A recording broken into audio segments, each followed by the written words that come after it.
Hello friends, in the last class we have done addition of vectors, we have done subtraction of vectors, and let us continue with the thing. And today we are going to deal with direction cosine and the product of vectors. First of all, let us understand the direction cosines. Direction cosine होता क्या है और कैसे निकालते हैं, ये चीज जानना हम लोगों के लिए बहुत जरूरी है। मान लेते हैं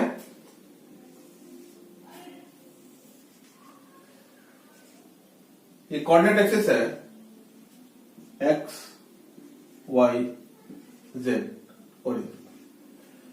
और ये वेक्टर a है जो x एक्सिस से अल्फा एंगल बना रहा है, y एक्सिस से बीटा एंगल बना रहा है और z एक्सिस से गामा एंगल बना रहा है। ठीक है, हमको देखना है यदि वेक्टर a है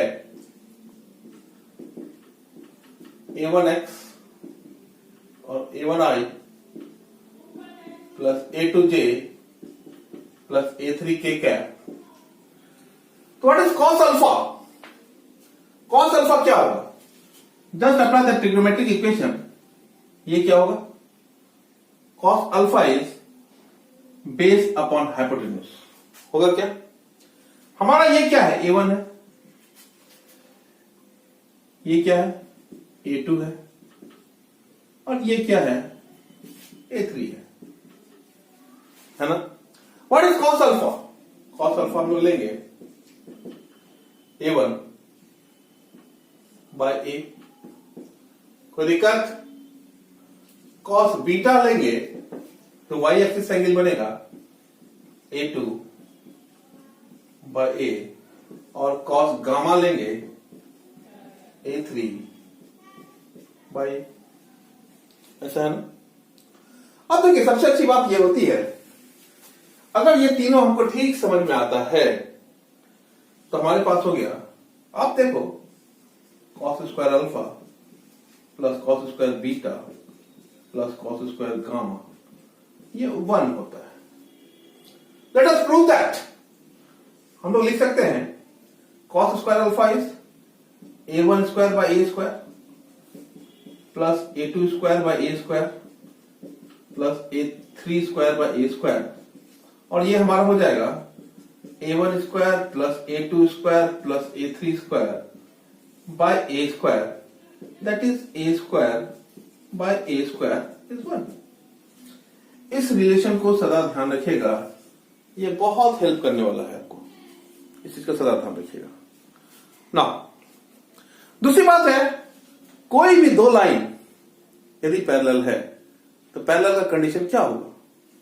let us find. Can I? Yes.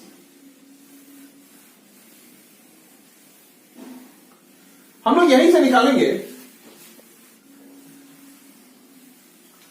Condition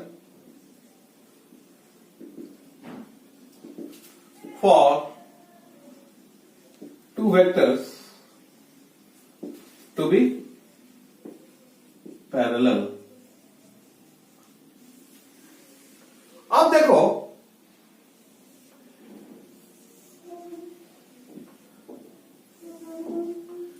x, y, z origin. माना ये वेक्टर a है जो एंगल अल्फा बना रहा है, एंगल बीटा बना रहा है और यहां से एंगल गामा बना रहा है, कोई दिक्कत नहीं होनी चाहिए। इसी तरीका से हम लोग वेक्टर बी मानेंगे और यहां पे यदि कोऑर्डिनेट एक्सिस ले लेते हैं, ये मान लेते हैं अल्फा डैश बना रहा है, ये बीटा डैश बना रहा है और ये गामा डैश बना रहा है। ठीक है, दोनों लाइन का पैरेलल होने का मतलब है कि x एक्सिस से जितना का एंगल a बनाएगा उतना ही एंगल b बनाएगा, y एक्सिस से जितना का एंगल a बनाएगा उतना ही b बनाएगा, z एक्सिस से जितना का एंगल a बनाएगा उतना ही का b बनाएगा। कहने का मतलब है हम लोग इसको तीन तरह से डिवाइड करेंगे। cos alpha is equal to cos alpha dash. cos alpha क्या होगा हमारा? cos alpha is a1 by cos alpha dash क्या होगा? B1 by B, तो हमारा होगा A1 by B1 is equal to A by B। कोई दिक्कत? ठीक ठीक बात समझ में आनी चाहिए। Now cos beta is equal to cos beta dash, इसी तरह से करेंगे A2 by A is equal to B2 by B, और A2 by B2 is equal to A by B, और similarly cos gamma dash A3 by A is equal to B3 by B, so A3 by B3 is equal to A by B। ये चीज हमको सदा ध्यान रखना है। यदि दो vector A vector is equal to A1 I cap plus A2 J cap plus A3 K cap और vector B is equal to B1 I cap plus B2 J cap plus B3 K cap है, तो A1 by B1 B1 A2 by B2 A3 by B3, यदि ये condition follow होता है इसका मतलब है कि दोनों वेक्टर A और vector B are parallel to each other. We have just proved it. तो हमारा ये हो गया vector A is parallel to vector B, और जब पैरेलल है तो दोनों के बीच का एंगल 0 डिग्री होगा। ये बताने की जरूरत नहीं होनी चाहिए मुझे। यहां तक कोई दिक्कत? No, very good. Can I proceed? कोई दिक्कत? अगर एक हम और चीज करते हैं,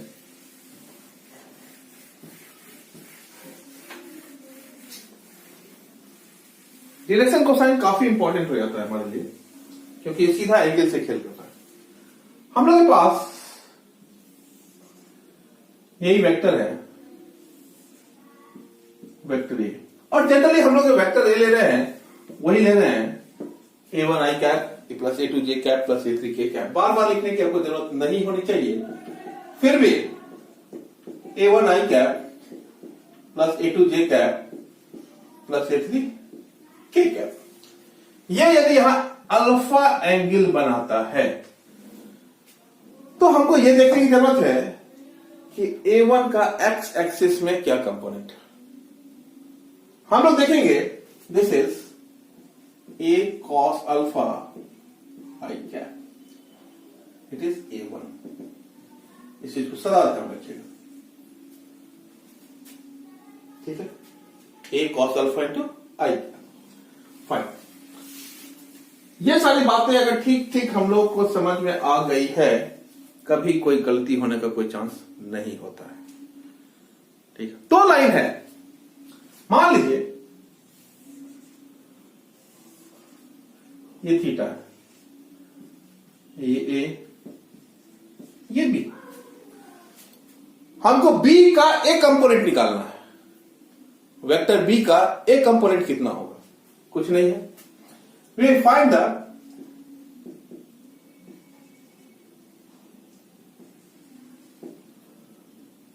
vector B along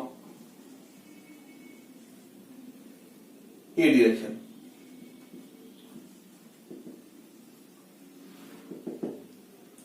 vector A के डायरेक्शन में बी को निकालना है। हमको क्या करना है? बेसिकली हमको कुछ नहीं करना है। तो vector B along A direction is given by B cos theta into A cap। इस चीज को ठीक समझिएगा। हमारे पास होगा B cos theta, A cap क्या होगा? Vector A upon modulus of A, और BA cos theta by A होगा। इस चीज का ठीक ध्यान रखिएगा। फाइन, यस, इसका ठीक ध्यान रखिएगा ना। यहां तक अगर बात ठीक ठीक समझ में आई है तो मुझे अब प्रोडक्ट लॉन्च करने में कोई दिक्कत नहीं होनी चाहिए। Have you all understood? कोई दिक्कत? बच्चों कुछ करो नहीं करो, जितना सा बोर्ड पे बना रहे हैं अपने नोटबुक में नोट करते जाओ बेटा, वो बार बार तुमको मदद करेगा। और अपने हाथ से अगर लिखोगे तो उसमें इमोशनल अटैचमेंट रहेगा तुम्हारा।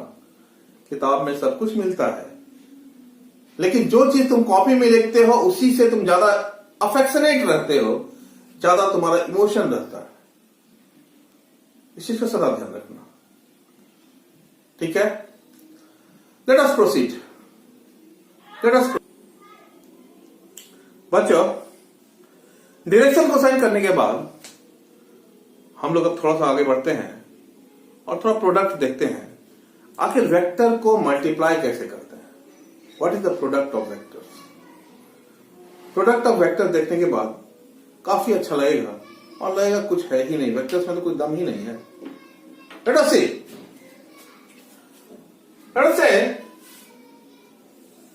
ये है वेक्टर ए और ये है वेक्टर बी, इन दोनों के बीच है एंगल थीटा। वेक्टर ए, अब देखिए हमको बेसिकली ए और बी को जब मल्टीप्लाई करना है तो we have two components of B, that is B cos theta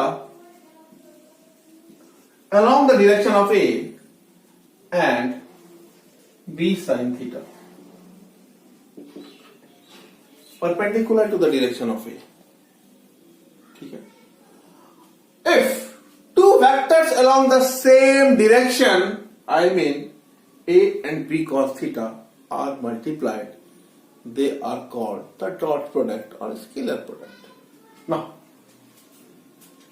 we can say dot product. Two types of products are there. One is dot product और इसी को हम लोग बोलेंगे स्केलर प्रोडक्ट। स्केलर प्रोडक्ट इसलिए बोलेंगे क्योंकि जो फाइनल रिजल्ट होता है it is scalar in nature. दो वेक्टर को मल्टीप्लाई कर रहे हैं और फाइनल रिजल्ट हमारा स्केलर आ रहा है, इसीलिए हम लोग इसको स्केलर प्रोडक्ट बोलेंगे। इस चीज का सदा ध्यान रखिएगा। नाउ हम लोग लिखेंगे A dot B is equal to A B cos theta, यानी vector A vector B A B cos theta. आप देखो यहां कोई डायरेक्शन नहीं है हमारा, मतलब it is scalar in nature. बात समझ में आ रही? It is scalar in nature. हर समय हमको ये ध्यान रखना है कि डॉट प्रोडक्ट जो भी होता है उसको हम लोग स्केलर प्रोडक्ट करते हैं क्योंकि फाइनल रिजल्ट हमारा स्केलर होता है। यहां तक कोई दिक्कत नहीं होना चाहिए। अब देखिए उदाहरण के लिए हम लोग लेते हैं, सिंपल से हम लोग जानते हैं आई जे के। आई का मतलब unit vector along X direction, J का मतलब है unit vector along Y direction and K का मतलब है unit vector along Z direction. तो हमारा हो गया, जब लोग आई डॉट आई बोलेंगे तो magnitude of I 1, magnitude of I 1 और दोनों का बीच का angle cos 0, 1 dot 1 dot 1 equal to 1. Similarly, j dot j 1 dot 1 dot cos 0, 1 dot 1 dot 1 equal to 1 and k dot k 1 dot 1 dot cos 0, 1 dot 1 dot 1 equal to 1. We can write as a summary I dot I is equal to j dot j is equal to k dot k is equal to 1. आप इस चीज का सदा ध्यान रखिएगा। Dot product अगर same से multiply करते हैं तो 1 होता है। 1 होने का मतलब है कि they are parallel to each other, the angle between them is 0 degree. Two unit vectors are multiplied means angle between them is 0 degree। इस चीज का सदा ध्यान रखिएगा। ना यही काम हम लोग थोड़ा सा करें I dot J, I cap dot J cap क्या होगा? 1.1 cos 90 degree, that is 1.1.0 is equal to 0. J dot k cap 1.1 cos 90 degree, that is 1.1.0 0. K cap dot I cap 1.1 cos 90 degree is equal to 1.1.0 equal to 0. Similarly आप लोग देख लीजिए, I cap dot J cap, J cap dot K cap और K cap dot I cap is equal to 0। याद करने की कोई जरूरत है ही नहीं, इस चीज को सदा ध्यान रखिए। याद जैसा वर्ड तो फिजिक्स में होता ही नहीं है। समझे हैं तो ठीक है, नहीं समझे हैं तो ज्यादा ठीक है। फिर से समझने की कोशिश करेंगे और ज्यादा अच्छा समझेंगे, है ना? यहां तक कोई दिक्कत? Let us apply the thing. केवल ये पढ़ के हमारा कुछ नहीं बनेगा, एक बार हम लोग अप्लाई करके देख लेते हैं और उसके बाद देखिए मजा क्या आता है। क्या राय? कोई दिक्कत? No, very good.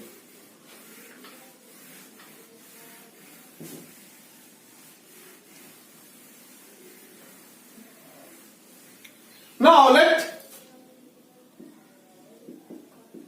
Vector A1 I cap, A2 J cap, A3 K cap. Vector B, B1 I cap, B2 J cap, B3 K cap. हमको ये देखने की जरूरत है, यदि हम A डॉट B निकाल रहे हैं, अब देखो I dot I is 1, I dot J is 0। इस चीज को जानते हो आप? पहले इसको लेंगे, इससे तीनों को मल्टीप्लाई करेंगे, फिर इसको लेंगे, फिर तीनों को मल्टीप्लाई करेंगे, फिर इसको लेंगे, फिर तीनों को मल्टीप्लाई करेंगे। जब भी सेम रहेगा तो 1 होगा और डिफरेंट जैसे ही होगा 0 हो जाएगा। आप मल्टीप्लाई करके देख लो। I dot I is 1, so we can write A1 B1 plus A2 B2 plus A3 B3। बेटा इसको एकदम से ध्यान में रख लीजिएगा, बार बार मल्टीप्लाई करने की जरूरत है ही नहीं। जब I का कॉफिशिएंट करेंगे तो उसको मल्टीप्लाई कर लेंगे, प्लस J का कॉफिशिएंट को मल्टीप्लाई कर लेंगे, प्लस K कैप का कॉफिशिएंट को मल्टीप्लाई कर लेंगे, और तीनों को जैसे ही ऐड करेंगे it will give you the product A dot B। और यही हमको A और B के बीच का एंगल निकालना है, तब क्या करेंगे? कुछ नहीं करेंगे, हम लोग करेंगे A dot B is equal to A B cos theta. होता है कॉस थीटा क्या हो जाएगा? Cos theta is A dot B upon A B, है ना? Cos theta is A dot B upon A B. Now जब cos theta 1 हो जाता है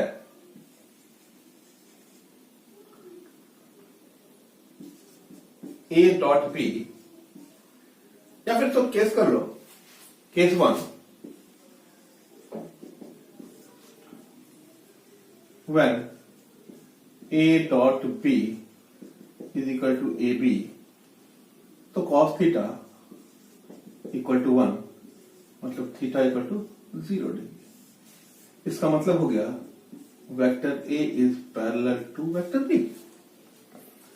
दूसरा केस करेंगे, when A dot B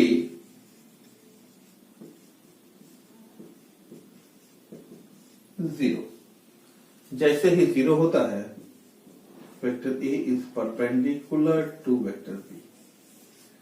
ये छोटा छोटा चीज आपको ध्यान रखिएगा, तो न्यूमेरिकल में ये बहुत सहायता करने वाला है। इस चीज का सदा ध्यान रखिएगा, किसी भी तरह का कोई कोताही नहीं चलेगा। कोई दिक्कत? Can I proceed? बोलिए। फाइन, आपको निकालना पड़ेगा, आपको फोर्स दे देगा, आपको डिस्प्लेसमेंट दे देगा, आपको बोलेगा वर्क डन कितना है। Force is a vector quantity, displacement is a vector quantity, just multiply. Now you know multiplication. कोई दिक्कत नहीं है? कोई दिक्कत है क्या? Let us now deal with vector product or cross product.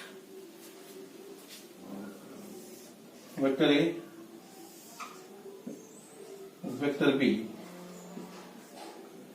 ये थीटा, ये B cos थीटा और ये B sin थीटा। जब हम लोग A का डायरेक्शन और B cos थीटा से मल्टीप्लाई करते हैं, क्योंकि दोनों का डायरेक्शन एक ही रहता है, इसलिए डायरेक्शन से ज्यादा हमें मतलब नहीं होता, तो इसको हम लोग डॉट प्रोडक्ट और स्केलर प्रोडक्ट कहते हैं। लेकिन जब इस A को इस B के परपेंडिकुलर कंपोनेंट से मल्टीप्लाई करते हैं, जैसे A B sin थीटा, तो डायरेक्शन या तो इसका होता है ना ही इसका होता है, ये कहीं और ही होगा। Let us take a direction this, इसीलिए इसको बोलते हैं हम लोग A क्रॉस B, और इसी को हम लोग बोलेंगे वेक्टर प्रोडक्ट। वेक्टर प्रोडक्ट का मतलब है उसके पास डायरेक्शन भी होगा, और क्रॉस प्रोडक्ट, क्योंकि ये क्रॉस पे हम लोग डील करते हैं, इसको क्रॉस प्रोडक्ट कहते हैं। हम लोग A cross B AB sin theta into N लिखते हैं, N cap theta is the angle between A and B, angle between vector A and vector B, N cap unit vector perpendicular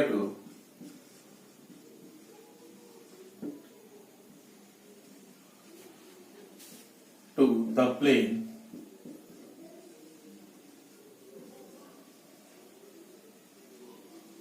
containing vector A and vector B।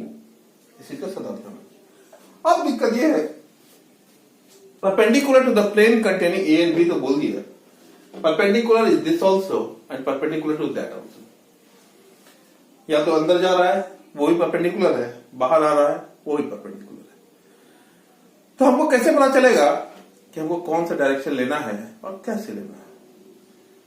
That we take from right hand thumb rule। यदि हम A cross B कर रहे हैं तो we will extend our fingers towards A, curl it towards B, and this thumb will show you the direction। Here it is outside the board, here it is outside the board। इसी को यदि B cross A करेंगे तो extend the finger towards B, curl it towards A, and this thumb will show you the direction of B cross A।